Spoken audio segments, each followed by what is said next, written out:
तो आज के सेशन में हम कंटिन्यू करेंगे हमारा topic properties of cardiac muscle. सबसे पहले मेरे सभी नोट्स आपको वेसेलियस एप्लीकेशन में मिल जाएंगे, साथ में मेरी बुक फिजियोलॉजी नोट्स में भी आपको सभी नोट्स मिल जाएंगे। दोनों के लिंक्स डिस्क्रिप्शन बॉक्स में दिए हुए हैं।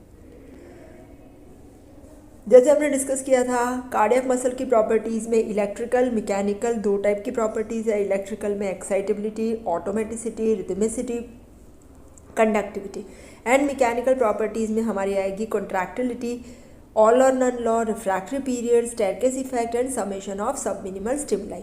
तो हमने इलेक्ट्रिकल प्रॉपर्टीज़ कर दी है, आज हम मैकेनिकल प्रॉपर्टीज़ करेंगे। मैकेनिकल प्रॉपर्टीज़ में हमारी पहली है कॉन्ट्रैक्टिलिटी। कॉन्ट्रैक्टिलिटी का मीनिंग है कि हमारे कार्डियक मसल की एबिलिटी कॉन्ट्रैक्ट करने की या शॉर्ट होने की जब भी वो स्टिमुलेट होता है। ठीक है, तो हार्ट मसल है जो हमारा, वो है कॉन्ट्रैक्टाइल टिश्यू, तो उसकी कॉन्ट्रैक्टाइल प्रॉपर्टी होती है, उसी की वजह से वो अपना ब्लड इफेक्टिवली पंप कर सकता है। ठीक है, कौन से फैक्टर्स है कि जो मायोकार्डियल कॉन्ट्रैक्टिलिटी को अफेक्ट कर रहे हैं, तो इसमें आएगा हमारा ऑल और नन लॉ, फिर summation of sub minimal stimuli, staircase effect, temperature की effect, pre load after load की इफेक्ट्स। तो ऑल और नन लॉ में क्या है कि जब हम कोई स्टिमुलस अप्लाई कर रहे हैं, ठीक है, तो वो जो थ्रेशोल्ड होगा तो हमें स्टिमुलस देगा मैक्सिमम, जिसे ऑल कहते हैं, और अगर थ्रेशोल्ड से कम है तो कोई भी कॉन्ट्रैक्शन नहीं देगा। ठीक है, तो यहाँ पे देखो, अगर स्टिमुलस दिया है वो थ्रेशोल्ड है तो मैक्सिमम। अभी इससे ज़्यादा मैं 2 वोल्ट का दे रही हूँ, 3 वोल्ट, तो भी मैक्सिमम ही आएगा। ठीक है, और अगर इससे कम है तो नो रिस्पॉन्स। ठीक है, तो ऑल और नन लॉ में क्या बताते हैं कि अगर हमारा हार्ट कॉन्ट्रैक्ट कर रहा है तो फुल्ली कॉन्ट्रैक्ट करेगा या फिर कुछ नहीं करेगा। तो ऑल और नन लॉ की प्रॉपर्टी है वो हम डेमोन्स्ट्रेट कर रहे हैं क्वीसेंट हार्ट में। क्वीसेंट मतलब क्वाइट हार्ट। तो जो फ्रॉग का हार्ट है उसको हम पहले नॉन बीटिंग करेंगे, क्वाइट कर देंगे। कैसे? हम स्टेनियस लाइगेचर अप्लाई करेंगे, और ये जो स्टेनियस लाइगेचर है, अगर फ्रॉग की बात करें तो हम साइनस वेनोसस और राइट ऑरिकल के बीच में लाइगेट करते हैं। ठीक है, इसके बाद जब हम सब थ्रेशोल्ड स्टिमुलस देते हैं तो कोई रिस्पॉन्स नहीं आ रहा है, फिर थ्रेशोल्ड दे रहे हैं तो मैक्सिमम रिस्पॉन्स आएगा, और सुप्रा मैक्सिमम स्टिमुलस दे रहे हैं, सुप्रा थ्रेशोल्ड, तो भी सेम ही रिस्पॉन्स आएगा। ठीक है, तो यहाँ पे बताया हुआ है एक्सपेरिमेंट ऑल और नन लॉ का। तो यहाँ पे इलेक्ट्रोड्स रखे हैं बेस के ऊपर हार्ट के, और एक वीक स्टिमुलस दिया है। ठीक है, तो वेंट्रिकल का 1 वोल्ट से अगर कॉन्ट्रैक्शन आ रहा है, ठीक है, फिर उससे ज़्यादा अगर बढ़ा रहे हैं तो भी वही कॉन्ट्रैक्शन आएगा। तो 1 वोल्ट हो गया हमारा मैक्सिमल स्टिमुलस। ठीक है, तो ऑल और नन लॉ हमें क्या बताता है कि अगर हम स्टिमुलस अप्लाई कर रहे हैं जो वो थ्रेशोल्ड से कम है तो कोई भी कॉन्ट्रैक्शन नहीं आएगा, देखो यहाँ पे।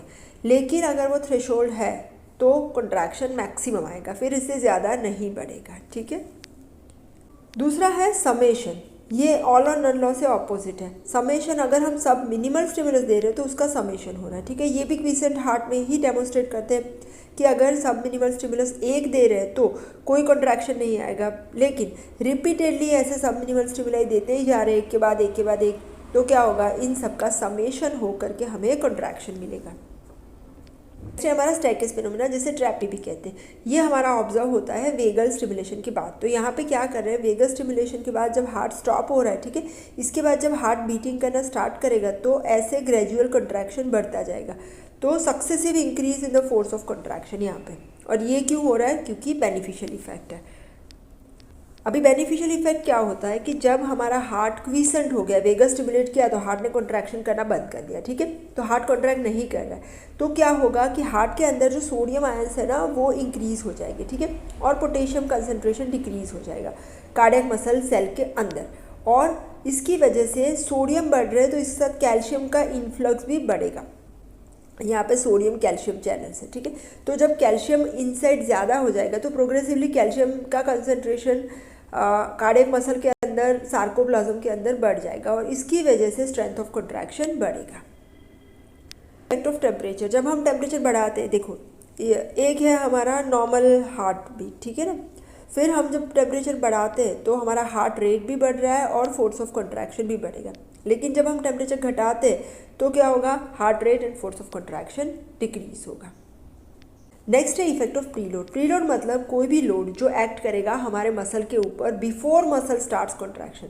तो जब भी मसल कॉन्ट्रैक्शन करना चालू करता है, इससे पहले अगर कोई लोड आ रहा है तो वो क्या करेगा, मसल का स्ट्रेचिंग होगा, तो उसकी लेंथ बढ़ेगी। ठीक है, तो अगर इनिशियल लेंथ ज़्यादा है तो फोर्स ऑफ कॉन्ट्रैक्शन ज़्यादा होगा, जिसे हम फ्रैंक स्टार्लिंग्स लॉ कहते हैं। More the initial length, more will be the force of contraction. ठीक है, नेक्स्ट आ रहा है आफ्टर लोड। आफ्टर लोड में क्या है कि अगर मसल हमारा है, सपोज कार्डियक मसल है, ठीक है, यहाँ पे तो उसको कॉन्ट्रैक्ट करना है, उसके सपोज ये लेफ्ट वेंट्रिकल है, यहाँ पे एओर्टा है मेरा, ठीक है, तो कितना यहाँ प्रेशर है इसके अगेंस्ट हार्ट को कॉन्ट्रैक्ट करना है। तो load with which heart has to contract, against which heart has to contract, ठीक है। तो रेजिस्टेंस अगेंस्ट विच, तो जितना हमारा प्रेशर ज़्यादा होगा, सपोज किसी का ब्लड प्रेशर ज़्यादा है तो क्या होगा, जैसे प्रेशर बढ़ा तो हार्ट को ज़्यादा लोड लगाना पड़ेगा, ठीक है। तो आफ्टर लोड जिसे हम पेरिफेरल रेजिस्टेंस भी कहते हैं, ठीक है।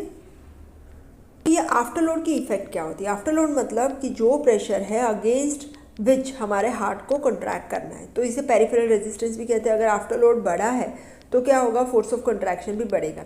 आफ्टर लोड घटा है तो क्या होगा, इनिशियली तो अच्छा रहेगा, लेकिन इनिशियली तो आउटपुट बढ़ जाएगा, बट ग्रेजुअली क्या होगा, अगर लोड कम हुआ है तो हार्ट की साइज़ भी कम हो जाएगी, तो ग्रेजुअली फिर हार्ट का जो कॉन्ट्रैक्शन है वो डिक्रीज होगा। रिफ्रैक्टरी पीरियड का मतलब होता है कि टाइम जब हमारा मसल कोई भी रिस्पॉन्ड नहीं करेगा दूसरे स्टिमुलस को, ठीक है। दो टाइप के रिफ्रैक्टरी पीरियड होते हैं, एक है हमारा एब्सोल्यूट रिफ्रैक्टरी पीरियड और दूसरा है relative refractory period. Cardiac muscle का रिफ्रैक्टरी पीरियड स्केलेटल मसल से ज़्यादा होता है, ठीक है। तो पहला है एब्सोल्यूट रिफ्रैक्टरी पीरियड, जो कार्डियक मसल में है 0.27 सेकेंड या इसे 270 मिली सेकेंड्स भी कहते हैं। और यहाँ पे ये जो है वो एक्सटेंड करेगा एब्सोल्यूट रिफ्रैक्टरी पीरियड, यहाँ फेज़ 0 से स्टार्ट करके फेज़ 3 का हाफ तक, यहाँ तक आएगा हमारा absolute refractory period. Absolute refractory period में क्या होता है, कोई भी स्टिमुलस कितना भी स्ट्रांग हो वो कार्डियक मसल को स्टिमुलेट नहीं कर पाएगा, ठीक है। और यहाँ पे ये जो फेज़ है हमारा डीपोलराइजेशन का फेज़ है, जहाँ पे हमारा हार्ट का जो मसल है, कार्डियक साइकिल का जो ड्यूरेशन है वो सिस्टोल वाला होगा, ठीक है। और रिलेटिव रिफ्रैक्टरी पीरियड है वो आएगा हमारा half of the phase 3 and phase 4, यहाँ पे ये वाला। तो इस पीरियड में क्या होगा कि जब हमारा स्टिमुलस बहुत ज़्यादा स्ट्रांग होगा तो ही रिस्पॉन्स आएगा, ठीक है। और ये आएगा हमारे रीपोलराइजेशन में, या कार्डियक साइकिल के ड्यूरेशन की बात करें तो डायस्टॉल में रिलेटिव रिफ्रैक्टरी पीरियड होता है, ठीक है। तो इसका ड्यूरेशन भी कार्डियक मसल में लंबा है, वो है 0.26 सेकेंड अराउंड, ठीक है।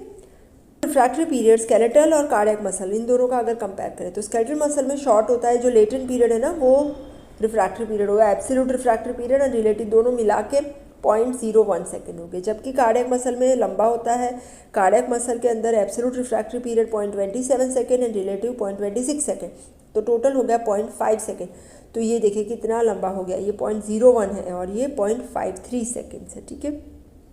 लॉन्ग रिफ्रैक्टरी पीरियड का क्या इंपॉर्टेंस है? लॉन्ग रिफ्रैक्टरी पीरियड है मतलब अगर कोई भी स्टिमुलस ये पीरियड में रिफ्रैक्टरी पीरियड में आ जाएगा तो कार्डियक मसल इसे रिस्पॉन्ड नहीं करेंगे, तो यहाँ पे कॉन्ट्रैक्शन का समेशन नहीं होगा, यहाँ पे फटिग नहीं होगा, टिटेनस नहीं होगा। ये भी बहुत इंपॉर्टेंट है, क्योंकि अगर कार्डियक मसल फटिग हो गए, टिटेनस हो गए तो वी विल डाई, तो वो डेंजरस हो जाता है लाइफ के लिए, ठीक है।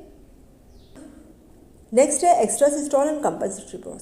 तो अगर हम कोई स्टिमुलस डायस्टॉल में दे रहे हैं ना, डायस्टॉल में जो कि हमारा रिलेटिव रिफ्रैक्टरी पीरियड है, तो थोड़ा सा एक्स्ट्रा सिस्टोल आ सकता है जिसे हम प्री मैच्योर बीट भी कह सकते हैं यहाँ पे। पर इसके बाद एक पॉज आएगा जिसे कंपनसेटरी पॉज कहेंगे। क्यों? क्योंकि ये जो प्री मैच्योर बीट होती है ना, फिर जब नॉर्मल बीट आती है ना तब हमारा एब्सोल्यूट रिफ्रैक्टरी पीरियड चल रहा होता है इस कॉन्ट्रैक्शन का। तो उस फेज़ में जब दूसरा कोई स्टिमुलस आएगा तो वो हमारे कार्डियक मसल को स्टिमुलेट नहीं कर पाएगा, इसकी वजह से ये पॉज आ जाएगा, ठीक है। तो हमेशा से ही जैसे एक्स्ट्रा सिस्टोल होगा इसके बाद कंपनसेटरी पॉज आएगा। तो यहाँ पे हमने कार्डियक मसल की electrical and mechanical properties complete कर ली। Thank you so much.